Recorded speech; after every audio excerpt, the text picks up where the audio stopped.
A Rochester flower shop celebrated its 55th year in business today, growing from a small downtown storefront started in the 60s to a Med-City mainstay for generations of residents. KIMT News 3's Jeremy Wall has the story of Flowers by Jerry through the eyes of its owners. I was 4 years old and I was driving with my dad and I said, "Dad, where are we going?" And he said, "I'm going to buy a flower shop." Kevin Patton remembers that moment in 1967 like it was yesterday.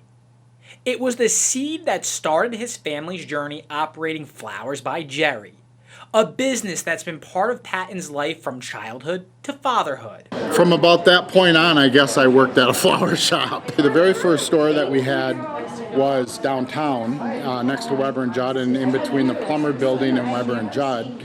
And when we lost our lease on that, my dad moved the business to 3rd Avenue.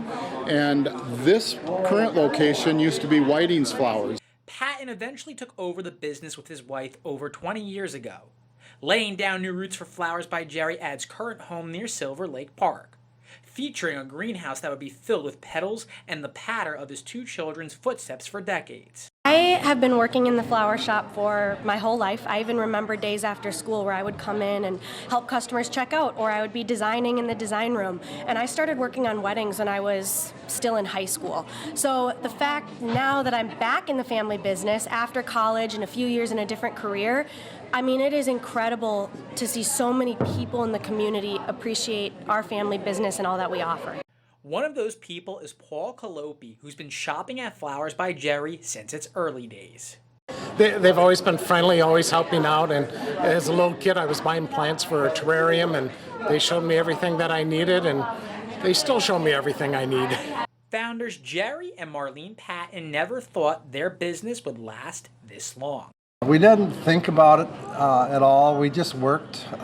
We worked hard and did our best at all the time, and we were just really thankful that our family enjoyed the same business that we enjoyed, and that they all got into the business too. There have been plenty of challenges throughout the shop's 5+ decades in business, but come rain or shine, it's managed to make the most of each drop of generosity that's poured in from the community. I'll never forget the 9/11 when we were at work that day, and from that point on, business changed quite a bit because we then headed into that recession, and we've just always maintained. The pandemic came, we worked the business as a family to keep it running so that our employees had jobs to come back to when we were able to open up again, and we've just kept it going. The Pattons are happy Flowers by Jerry has made it 55 years here in the Med-City and are even happier to share this special anniversary with the community. In Rochester, Jeremy Wall, KIMT News 3. 55 years, pretty incredible. The Patton family shares they hope to have a big celebration for its 75th anniversary 20 years from now.